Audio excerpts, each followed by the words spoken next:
Hello everyone, welcome back to my channel, or welcome if you're new here. If you guys remember, a few weeks ago, I answered the Proust questionnaire. I included that video on my channel because I like to have insight into the human mind, and I like to explore, of course, my own mind. Proust's questionnaire is designed to get to know the interviewee in a very personal way. And I think that a lot of those questions, the answers to those questions, will surprise even the person being interviewed. I think that the answers that will come out of someone's mouth can sometimes be very unexpected.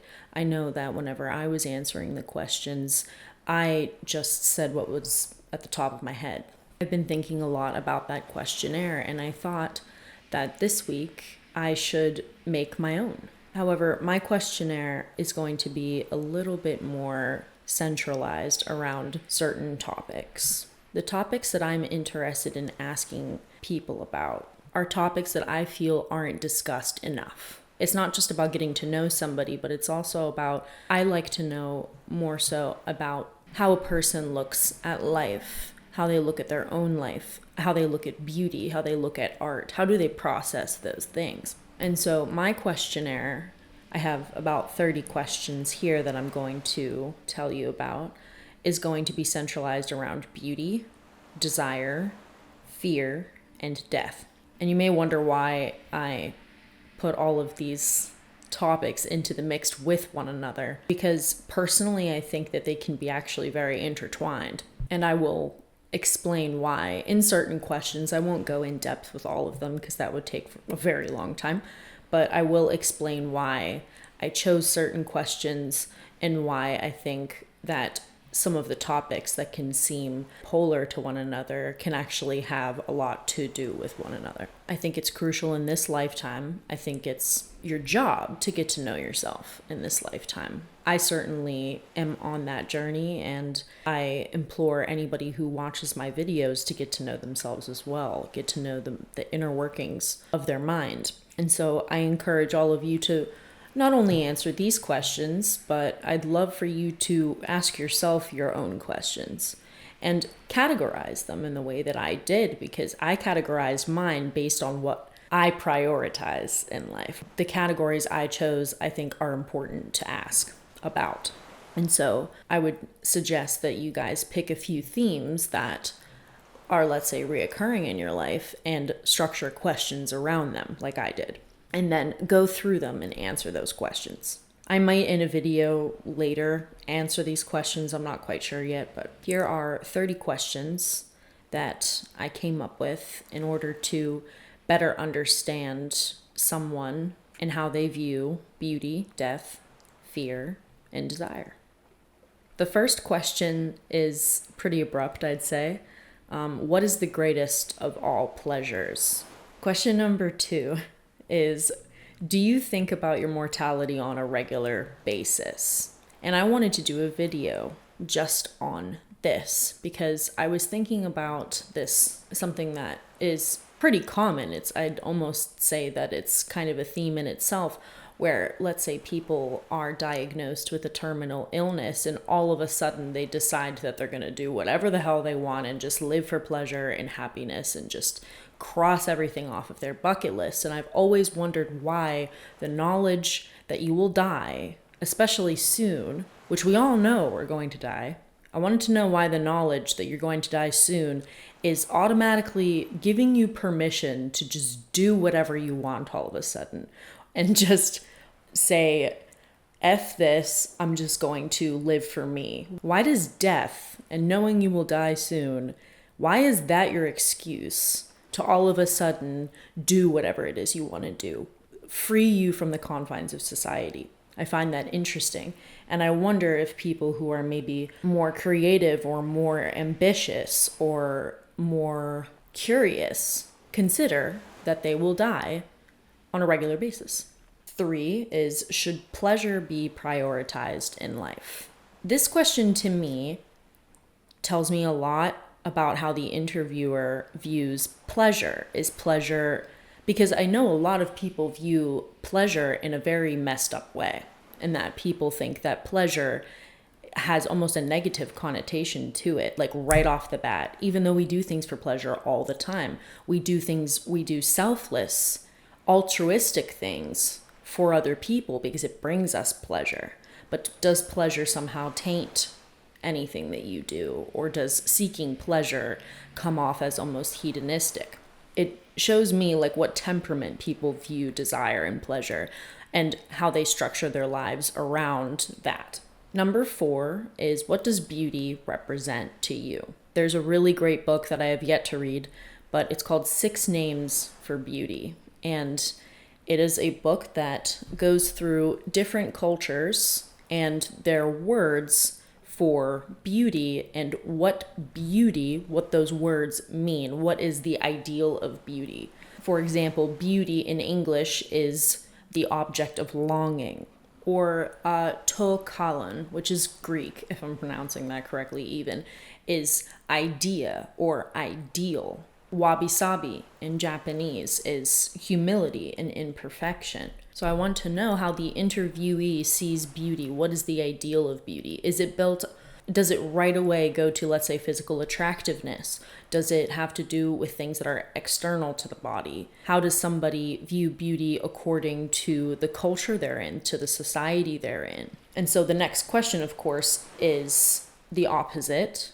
What does ugliness represent to you? This is a really great question. This kind of couplet of questions is great to me because we start to talk to the interviewer about the realm of aesthetics and taste. And while nobody needs to go too in depth into that philosophical subject because it is monstrous and very intimidating, I do think that some of the simpler questions are fun. And you start to get an idea of how somebody views beauty outside of just, let's say, an ideal, but you start to go into, let's say, the ethics of beauty.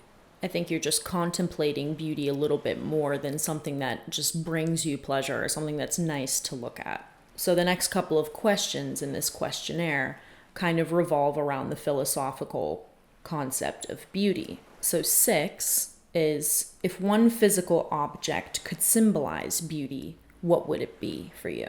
And then you go into 7, which is, do you believe beauty is objective or subjective? Is there such a thing as ugliness? I like these questions to not have one simple answer because I like to see people delineate what their thought process is. And I like to see people actually stop and think and maybe even reconsider the first thing that popped into their head even. Because a lot of our responses too can be almost manufactured, like our opinions were given to us by our society or culture. So I like this question because this set of questions because it can make you stop and think a little bit more, go more in depth. Number 8 is, should beauty have limits?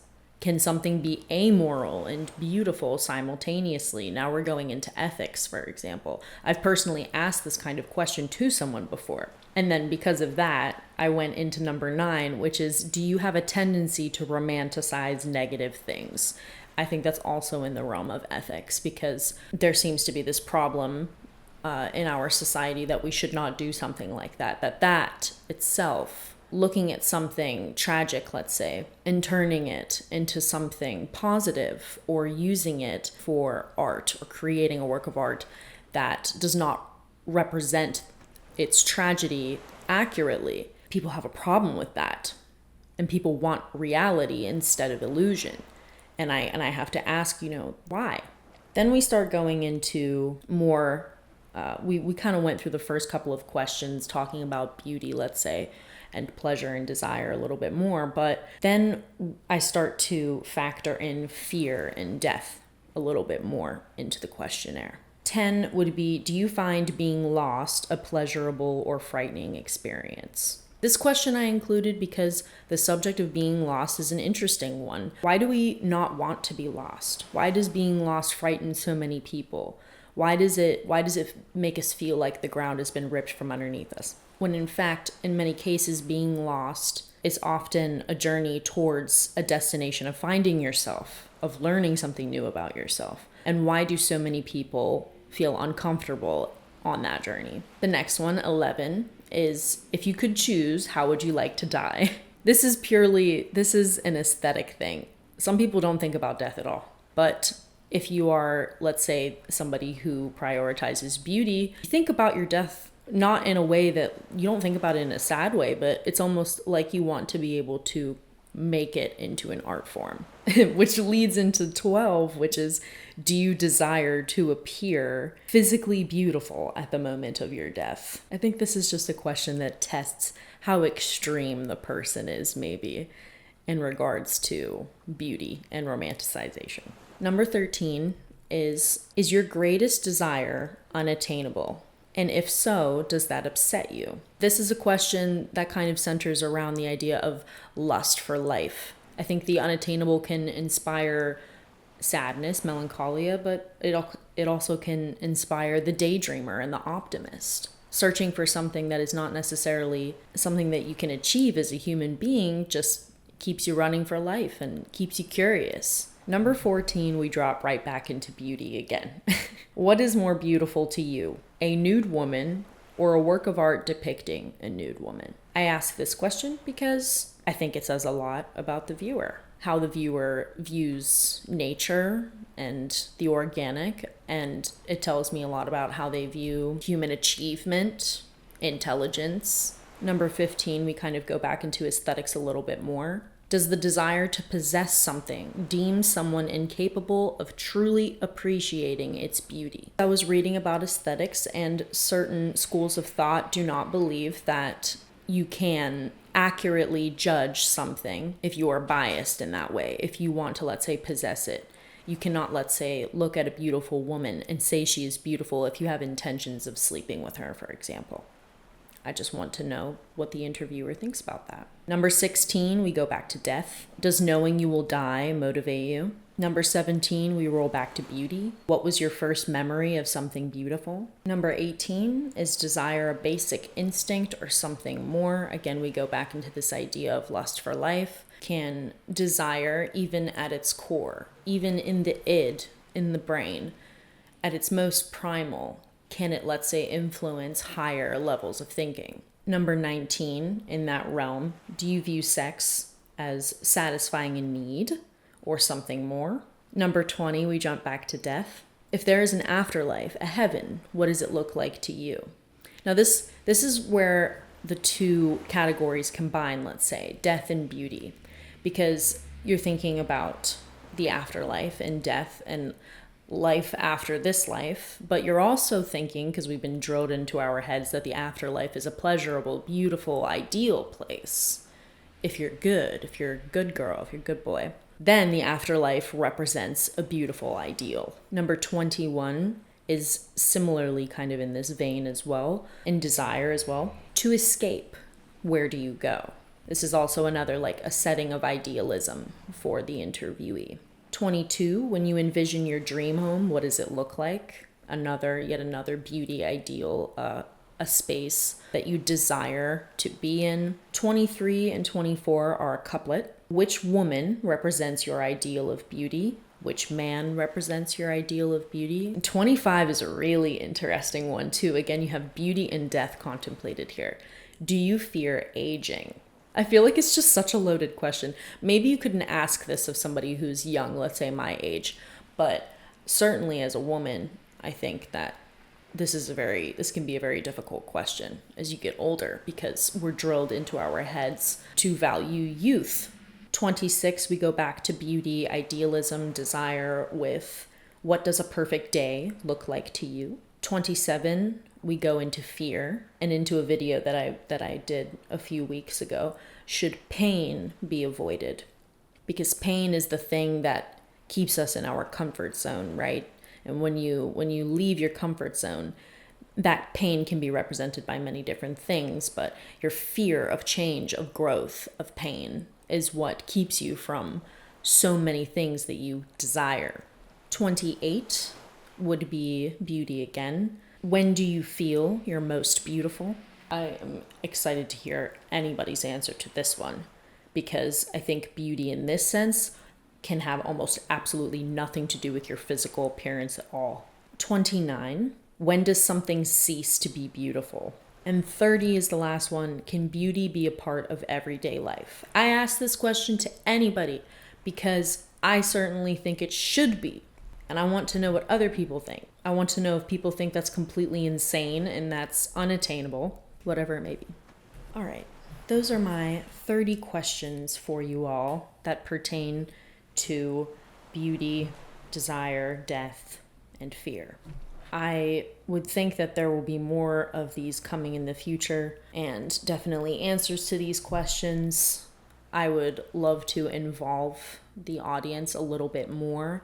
I think I'm going to put this actually in the community tab and post it so that I can see your replies more. You guys can send me files or pictures of your answers or whatever they may be, video responses, or maybe I can make this a regular thing, but I just think they're just so fun. And I want to know what your questions are and what your categories are. Please, I'd love to hear your responses to these questions. I'd like to know how you feel about how I structured them. Do you think they could be better? I'd love to know what your questions would be. They don't have to be 30 of them. I just tried to get them to the same number as Proust. I couldn't do another 5. But this is me reaching out to all of you and trying to make a connection and have a conversation about beauty, because I think that should be included in everyday life more than just on a Friday at 7 p.m., at least where I live. All right, this video is already way too long, so I'm going to say my goodbyes.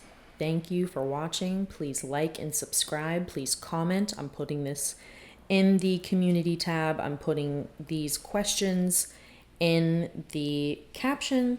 I love you all. Please have a great rest of your day, and I will see you next week. Goodbye.